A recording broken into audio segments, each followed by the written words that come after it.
Internets, hello you absolute lovelies. Let's talk all about X-Men 97, episode 5 of season 2. We got The Brood.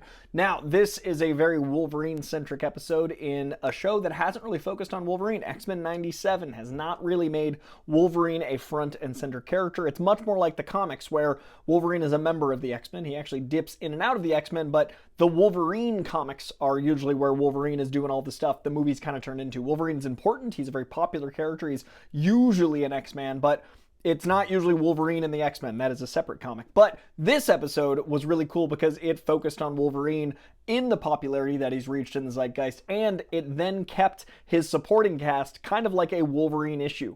I didn't think anyone would ever voice Maverick. I didn't think we'd ever see Garrison Kane. But what's funny is Maverick is currently, in the recent run of Wolverine, an important person dealing with them like trade and arms dealing and all sorts of stuff. Garrison Kane was actually almost in Deadpool, the 2008, the first Deadpool. The character that was written out because they had to save budget and kind of merged a couple characters into one was Garrison Kane. Now the world has met him. The guy that was killed immediately in the helicopter accident in this was almost in Deadpool. So the supporting cast using Sabretooth, using Omega frickin' Red. Omega Red's a character I want to see in live action so bad. He's actually in my how to bring in the X-Men pitch and my Wolverine show idea. Omega Red is integral. But seeing all these characters made this episode a Wolverine episode, which I dug because the use of Brood here is from a very iconic cover. I think it's Mark Silvestri. It's in the era of X-Men where it's like Mark Silvestri, John Romita Jr., and Jim Lee were all like alternating on X-Men right before Jim Lee jumped over and reinvented X-Men in the early 90s. He was on the Uncanny title before he took over X-Men #1 and like launched X-Men in a big new way. But in that era, there were a bunch of different artists on X-Men, and that cover, I think, is Mark Silvestri. I think it's like 230 something. It's in the 230s. It's look up Wolverine Brood Uncanny X-Men.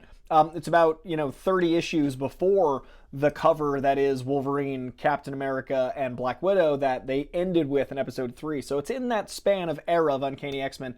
But the Brood themselves, this alien species race, have been a problem for the X-Men since it's not late 70s. I keep thinking everything early 80s is late 70s. Late 70s, not Brood, early 80s. I think 1981, 82, thereabouts. They introduced the Brood. Chris Claremont and Dave Cockrum, the same people that brought us Storm, Nightcrawler, Wolverine in the first place, when there was that huge peak of sci-fi, space opera, alien fear, The Thing, Alien, all that stuff, they wanted to bring that into the X-Men, and that's how the Brood was born. Now, this episode summarizes a ton, right? The Brood saga was a huge year-long saga when it was first introduced. It was then years later when that cover happens. And even to this day, not that long ago, like 10 years ago, not long in the span of X-Men, there was a lead character, Broo, B-R-O-O, which was a civilized, well-spoken, handsome young Brood sapling who wore glasses and was a member of the X-Men in the Quentin Quire era of X-Men. Very crazy thing to use a villain that way, but they had a civilized Brood that actually became one because they don't judge any kind of mutation, including the Brood. So the Brood are a long-running character set, but what I think they did really cool here is they managed to incorporate a Wolverine-centric episode that stayed terrestrial in order to get his claws back with very cosmic-based characters. This season's already doing a lot. It's got time travel. It's got multiple timelines simultaneously. It's got, obviously, Apocalypse's ascent.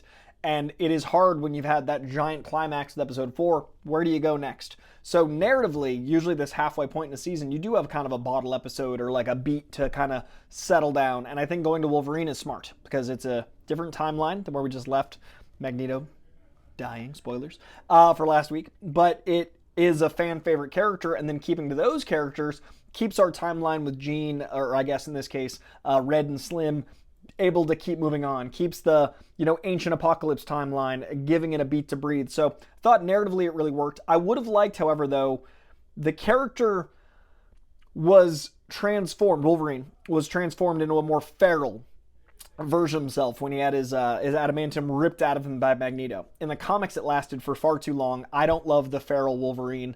He doesn't have a nose. He ends up actually like becoming a ninja to like hone his senses. Daredevil trains him.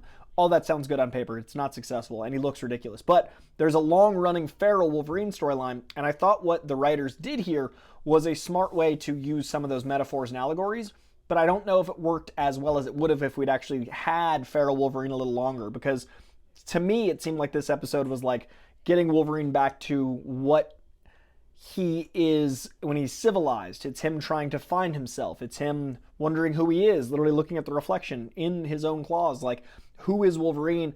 And if he'd been more lost for longer, or if he'd been feral for longer, if he'd been not in himself, and then the Brood took him over, like, which one is the true Wolverine? The animalistic, violent, feral Wolverine, or the animalistic, violent, possessed Wolverine? Or is he ever civilized, or is that the character he's playing? There's so many levels to him being taken over by the Brood that it would have been nice to have at least a little feral Wolverine, as ugly as the character design is. I do feel like the claws just got taken away. It's been 4 episodes, but obviously, like, we couldn't really spend time with those episodes of him not having that power set, really, because of multiple timelines, because of how much ensemble there is.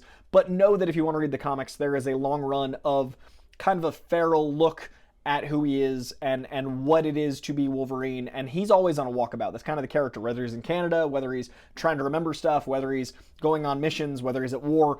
There's a looking at himself that he always does. So this episode did capture that feeling, and I did like the metaphor of the Brood, and I do think they succeeded at the resuming of who Wolverine is, but the feralness was a little absent for me. And I do think that's something that could come back up. I do think now that Wolverine kind of got elevated to a bit more important this season with this episode, now that the Brood are introduced, I don't know if they'll rehash that, obviously. I don't think they will, but now that they've done a lot of world building, I think we can take a beat. Phone got disconnected, so you're seeing this in an edit. Hello, I'm back. But yeah, I think overall it worked narratively for the bigger show. I think it also introduced a lot of new people to Brood. I think it introduced a lot of new people to another side of Wolverine. In the comics, he has adamantium poisoning that eventually kills him. I'm curious if they ever address that. Like, this show is going to run quite a long time, so there is the interesting dichotomy of, like, when he doesn't have the metal, it unleashes a feral, like, rabidness in the man, but when he does, that's slowly killing him. So there's a really interesting commentary there on Wolverine and has adamantium. I'd love to see over the course of long-form storytelling that TV can do. But at the end of the day, not personally one of my favorite episodes. I liked it. It's great to see the Brood. It's great to have this horror. It's great to have this genre. It's great to have these characters I never thought we'd see. We also got, a Spider-Man cameo and a Deadpool cameo by way, and a Thing cameo. Lots of cameos by way of Morph, which is fun. We got to see more of Morph's love for Wolverine and that connection. We got to see a lot of interconnected character moments. Got to see some Lady Deathstrike stuff. Those things worked, but overall, I don't know if it worked for me as deep as some of the other episodes this season. I think this season has been exceptional, especially that 4th episode, so this doesn't quite hit those heights for me, though it was really fun to see a lot of powerful moments, seeing a iconic Wolverine Frank Miller cover, seeing lots of different things that are, like, just so heartwarming.